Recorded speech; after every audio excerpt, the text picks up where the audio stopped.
Convite à reflexão número 20. A paisagem humana do sofrimento. Olá, meu nome é Samantha e eu vim trazer a você um convite à reflexão. E o tema de hoje é a paisagem humana do sofrimento. Esse tema que nós vamos trabalhar nessa reflexão, ele é baseado no livro Illuminati, de Joana de Ângeles. Bom, o tema não poderia ser mais oportuno, não é mesmo? A paisagem humana do sofrimento. E há alguns meses nós abrimos nossas janelas, sejam elas virtuais ou físicas, e nos deparamos com o sofrimento humano potencializado. Situação essa nascida de não saber o que está acontecendo, do inesperado, daquilo que não se conhecia, através de um vírus, não é mesmo? É como se nós estivéssemos jogando um jogo, onde estávamos ali com as nossas regras, cada um com seus peões ou bonequinhos andando, e de repente alguém chegasse e jogasse aquele tabuleiro para o alto, mudasse todas as regras, e nós nos vimos aí totalmente desorientados. E o sofrimento, sim, começou mais intensamente a fazer parte dessa paisagem humana. As dores e o entendimento dessas dores terrestres, elas já são objetos do estudo da doutrina espírita há muito tempo. Até, digo mais, da filosofia e das questões humanas. Todos nós queremos saber por que sofremos, porque todos sofrem. E aqui a gente precisa observar muito isso, porque nós vivemos numa sociedade do espetáculo, onde você abre todas as mídias e todos estão sorrindo, todo mundo está se divertindo, está viajando, está com um bom emprego, está com uma família tranquila, linda, completa. E nessa sociedade do espetáculo é assim, a gente apresenta só o lado bom. E não tenho quem sou eu para fazer algum tipo de crítica, né? Talvez também não desejássemos ver o sofrimento do outro, que também nos faz sofrer. Mas a gente precisa entender que esse sofrimento, ele é geral. E que essa realidade que é transpassada na sociedade atual da mídia, ela não é uma realidade 100%. Ou seja, não é o tempo inteiro que as pessoas estão comendo em restaurantes legais, não é o tempo inteiro que as pessoas estão sorrindo, não é o tempo inteiro que elas estão viajando. Nós sabemos que as dores, elas fazem parte da vida de todas as pessoas, simplesmente porque nós estamos num planeta de provas e expiações. Bom, sabemos que todos então sofremos, e ainda eu costumo dizer que hoje, não é sobre saber quem sofre e quem não sofre, é sobre quem consegue disfarçar melhor, porque a dor todos nós carregamos, independente da condição que estivermos. Mais do que saber que todos nós sofremos, a nossa grande questão, acho que inclusive durante um sofrimento, é saber por que sofremos. Por que tudo isso que nós estamos passando? Por que tudo isso que, lógico, estamos aqui fazendo uma associação com o momento presente, com a pandemia, mas cada um de nós carregava já outros sofrimentos, de outras vivências que tivemos, outras experiências em nossa vida. E a gente pergunta por que então ou aquilo aconteceu ou isso está acontecendo. Parece que se nós soubermos o porquê, fica mais fácil de carregar a dor. E Nietzsche diz isso, Tem uma frase de Nietzsche que diz: aquele que tem um porquê para viver pode suportar quase qualquer como. Nós precisamos buscar um porquê, ter uma motivação para viver, conhecer essa dor, e aí nós suportamos muito do que podemos carregar. Bom, então vamos começar a pensar, nós somos convidados a pensar, por que eu sofro isso e aquele não? Por que eu passo por isso e o outro não? Não a dor em relação aos outros, porque essa afirmativa que nós trouxemos, todos sofrem. É que uns disfarçam melhor, uns conseguem sorrir mais, mas não é essa a questão aqui da reflexão, é porque eu sofro. E começar a entender esse processo talvez traga uma leveza maior e uma possibilidade de suportar e viver, como disse o Nietzsche. Vamos pensar então na origem das dores. Tem uma frase que diz: não há dor sem causa, nem alegria sem merecimento. Então o Evangelho segundo o Espiritismo que vem trazer para a gente a questão das dores atuais. Por que nós estamos passando por determinada situação atualmente?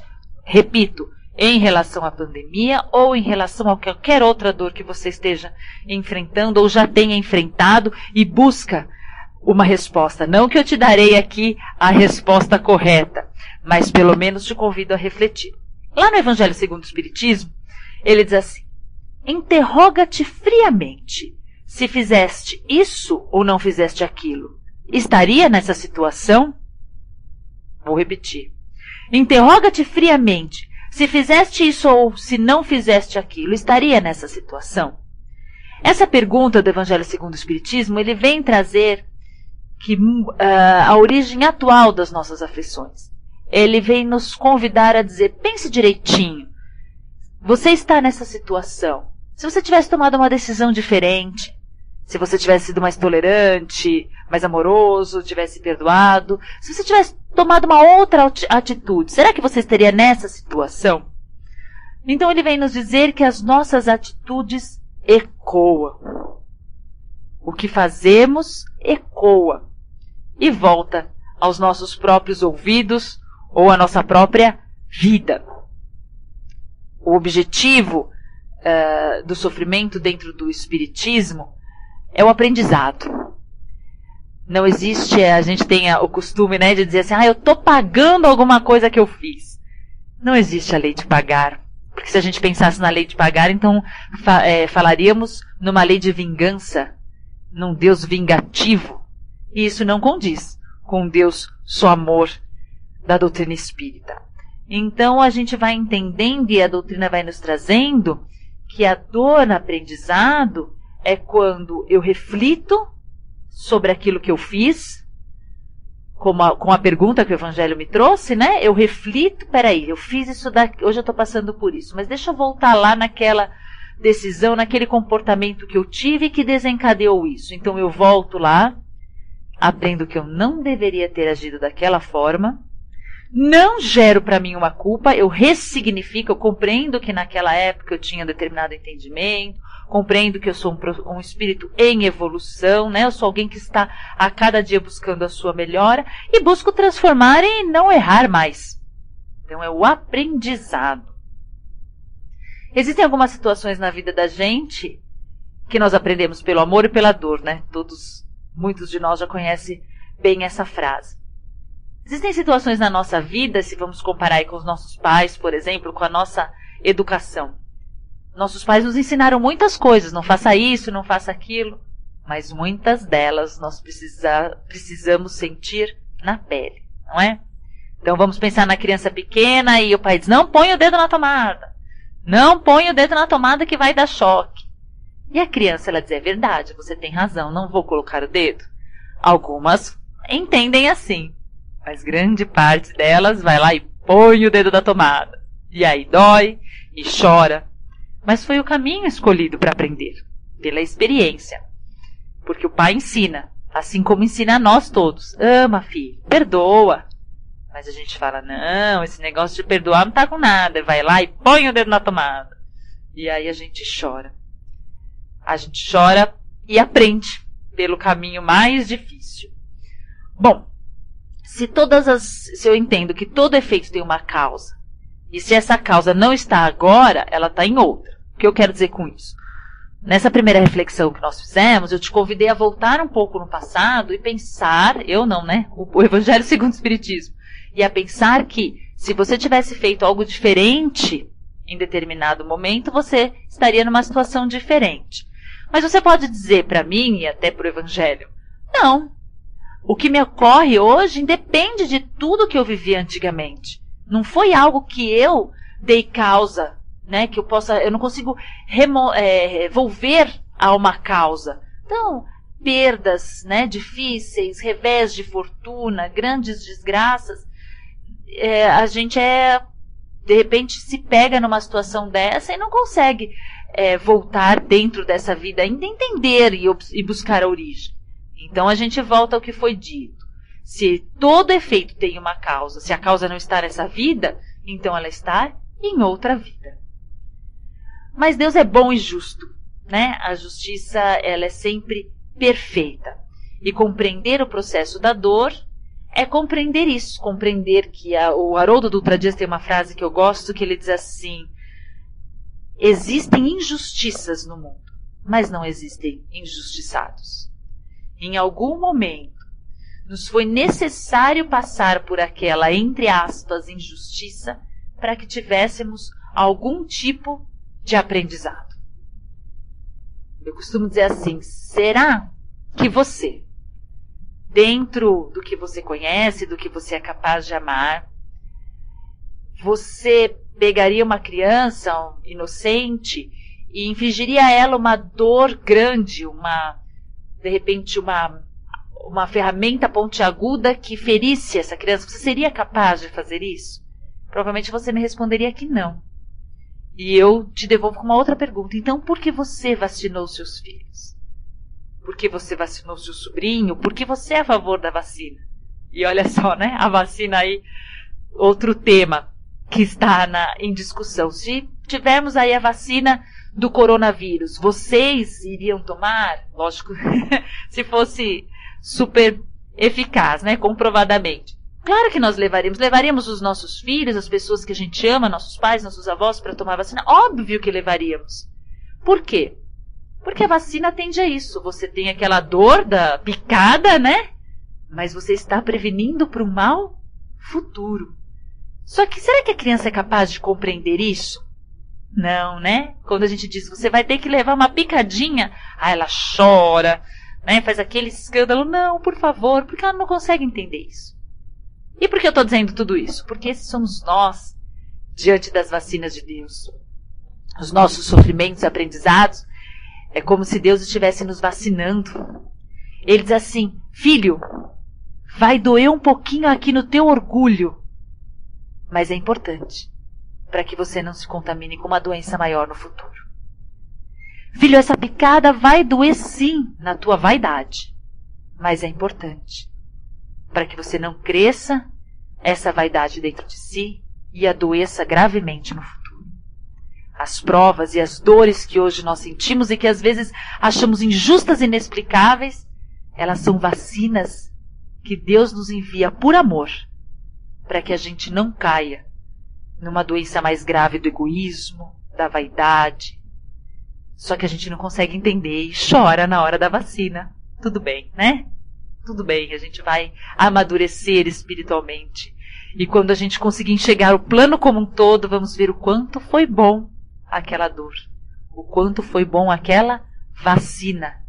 Passar por aquela situação nos impediu de fazer algo mais grave futuramente. Nós, com aquela dor, aprendemos e não erramos de forma mais grave adiante. Ou pelo menos temos a oportunidade de não errar de forma mais grave adiante. É apenas uma visão, né, a respeito da dor. Nós ainda carregamos a visão infantil da dor. Enquanto Deus, que observa tudo, tudo sabe, Ele carrega a visão do ensinamento, da dor educação. E a gente questiona: puxa vida, eu tenho que passar por isso, por aquilo, por que eu não posso ter tudo? Que Deus louco é esse que não me dá tudo que eu quero? Ele não me ama então, né? Jogando a responsabilidade a Deus. E aí eu pergunto se você é pai ou mãe, ou se você não é, mas provavelmente acompanha o crescimento, ou já acompanhou o crescimento de alguma criança. Nós sabemos que a pior coisa que um pai pode fazer pelo seu filho é dar tudo para ele. Tudo que ele quer, o pai vai lá e dá.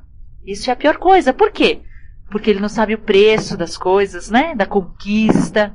Ele fica o quê? Mimado, não é mesmo? E por que a gente não transfere isso para Deus? Será que Deus não podia dar tudo que a gente quer? Lógico que Ele pode.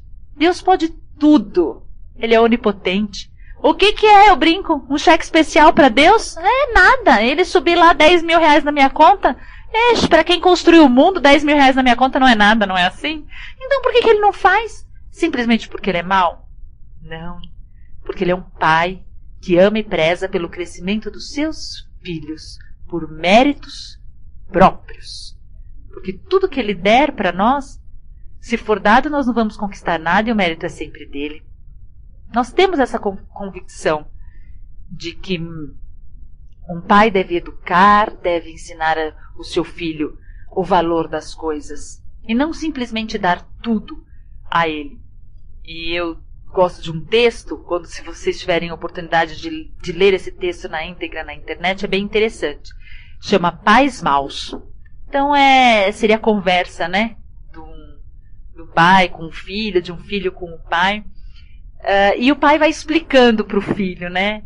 Essa questão da maldade que a gente enxerga, né, nos nossos pais e depois compreendemos quando crescemos. E o texto diz assim: filho, eu os amei. Eu os amei o suficiente para fazê-los pagar os doces que tiraram do supermercado e fazê-los dizer ao dono: nós tiramos isto ontem e queremos pagar. Filhos, eu os amei o suficiente para ter ficado em pé junto de vocês 2 horas enquanto limpavam o quarto. Tarefa que eu teria feito em 15 minutos. Filhos, eu os amei o suficiente para deixá-los assumir a responsabilidade de suas ações, mesmo quando as penalidades eram tão duras que me partiram o coração.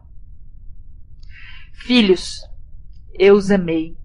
Mais do que tudo, eu os amei o suficiente para dizer não, quando eu sabia que vocês poderiam me odiar por isso. Em alguns momentos, até me odiaram. E essas eram as dificuldades e as batalhas maiores de todas. Eu venci porque vocês venceram. Então, quando a gente lê, a gente entende que talvez aquilo que a gente queira tanto, peça a Deus e brigue com Ele, talvez não termos é o melhor para nós. E não é por isso que Ele não sofre. Quando eu li aqui que Ele nos deixa arrumar, né, 2 horas ali ao nosso lado enquanto arrumamos o quarto, e Ele poderia arrumar em 15 minutos. Claro que Ele poderia, mas se Ele arrumasse o quarto, seria mérito dele. Quando Ele diz que eu os amei o suficiente para dizer não, mesmo que a gente odiasse, quantas vezes a gente acaba brigando com Deus? E Ele diz: não tem problema, pode brigar comigo, mas eu te amo o suficiente para superar tudo isso. Então é como se Deus estivesse o tempo inteiro ali, o Pai ao nosso lado, sofrendo sim por nossos desafios, mas deixando que a gente cresça dentro de cada um deles. O que para o filho é o sofrimento, o Pai enxerga como aprendizado, uma oportunidade de crescer. Tem uma passagem no livro Ave e Cristo, onde Corvino diz a Varro: ele pergunta a Varro: Varro, aceitaste o Evangelho para que Jesus se transforme em seu servidor ou para que te convertas em servidor do Senhor? E nós? Seguimos Jesus para que Ele resolva todos os nossos problemas e faça as nossas vontades? Ou servimos na fé e na confiança de que Ele sabe o que é melhor para nós, e nós aqui simplesmente trabalharemos e amaremos? Quando começamos a entender a dor como experiência aprendizado, o coração fica um pouquinho mais aliviado. Eu não vou dizer que deixa de doer, um pouquinho mais aliviado. E o que nos toma o coração é a esperança. Porque se eu passo por uma dor para aprender, no momento em que eu aprendo, a dor passa.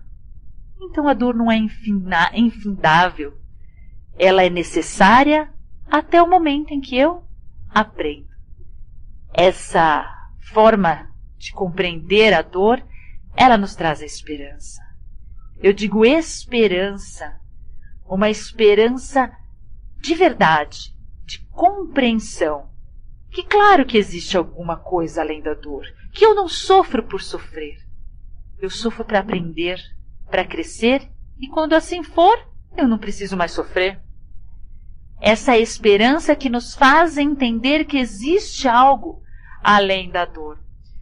Existe uma música, né? Aquela música Over the Rainbow, do Mágico de Oz. Ela veio numa época de uma crise mundial muito grande e ela tomou proporções imensas, justamente porque ela trazia a esperança, né? Aquela música que fala de um mundo além daquelas dores, daquele preto e branco, daquela dor imensa que Dorothy sentia. Ela sabia que existia alguma coisa melhor e ela canta, né? Que existe algo muito... somewhere over the rainbow. Não vou cantar porque ninguém merece, né? Mas ela sabe que existe algo além do arco-íris. E essa é a esperança que deve existir no nosso coração. Esse sofrimento, essa dor, seja ela qual for, ela tem um significado e vamos buscar esse significado e aprender e nos fortalecer, crentes de que, além dessa dor, existe aí um mundo colorido, além do arco-íris. Então é uma esperança ligada a um profundo sentido de fé. Não é uma ilusão. Não é uma ilusão ou pensamento positivo apenas, mas é uma fé. É uma entrega de que tudo está certo, mesmo que pareça errado aos meus olhos, e que tudo sempre vai ficar melhor. Jesus disse, né? Não se turbe o vosso coração. Crede em Deus e também em mim. Se nós tivéssemos compreendido e levado ao coração essa frase, tranquilamente passaríamos por qualquer dificuldade da nossa vida. É que a nossa fé ainda é um pouco rasa. Nós entregamos para Deus, mas seguramos uma pontinha, vai que Ele não sabe o que está fazendo. Nós sabemos mais do que Ele, do que queremos, do que precisamos. Será? Então, essa fé de entregar a nossa vida, os nossos problemas e as dores a Deus, sabendo que Ele entende, que Ele tem um panorama muito maior do que aqui a minha estreita visão, e que aquilo que eu chamo de dor é um processo de cura, aquilo que eu chamo de veneno, na verdade, é o antídoto para o veneno da vaidade. Então, que a gente viva nessa esperança e nessa fé. A ilusão, como eu disse, é pueril, é querer acreditar numa coisa perfeita, numa vida sem erros, sem dores. Isso é ilusão. Nós não vivemos de ilusão, nós vivemos de esperança e fé. Esperança, como eu disse, de que com certeza existe um lugar muito lindo além do arco-íris. E fé, de que mesmo que para mim pareça dor, existe um aprendizado e o porquê. E aí a resiliência ocorre de forma mais tranquila. Eu compreendo a justiça, tenho a esperança e chego na resiliência. E também chego porque, se nós formos parar para pensar nas dores que já passamos, não podemos dizer que somos iguais depois que passamos por uma dor. A questão do aprendizado, ela é muito evidente. Quem de nós não precisou passar por um sofrimento grande? E às vezes hoje sentado pensa, meu Deus, como eu passei por aquilo. Eu descobri forças que eu jamais imaginei ter. Eu fiz coisas que eu desconhecia que era capaz. Como crescemos nos desafios. E dessa vez não vai ser difícil. Aqueles que encararem a dor, entre aspas, como oportunidade de crescimento, seja essa pandemia ou outra situação qualquer, todos aqueles sairão, muito mais fortes, experientes, muito mais desenvolvidos, moralmente e intelectualmente. Não é sobre sofrer só, não é sobre problemas, é sobre como nós lidamos com os problemas. É o que nós sentimos com aquilo que nos acontece, é o que fazemos. O problema, como eu disse na nossa sociedade do espetáculo, é que nós achamos que temos que rir e ser felizes o tempo inteiro, mas impossível. Só quem vive na loucura pensa dessa forma. Tentar evitar o sofrimento virou meta de muitos e doença de todos. É uma frase de Iris Sinotti. Tentar evitar o sofrimento virou meta de muitos e doença de todos. Ninguém quer sofrer, todo mundo quer ter a vida do Facebook. Todo mundo quer ter a vida do Instagram. E é possível? Não. E aí isso vira um sofrimento, uma doença. Porque eu brigo com Deus e brigo com tudo. Eu não estou dizendo aqui sobre conformismo, sobre aceita que é ruim, quanto mais sofrer melhor. Não. Eu digo, lute sempre para sair da situação difícil em que você se encontra. Mas cuidado, não maldiz a situação. Talvez ela seja o trampolim da tua evolução. Mas ela é um pedaço de madeira. Você vai colocar essa situação difícil da forma que você achar melhor. Como eu disse, como trampolim ou uma tábua. Uma tábua rasa, uma tábua que não te permita crescer. É a nossa escolha do que fazemos com as situações.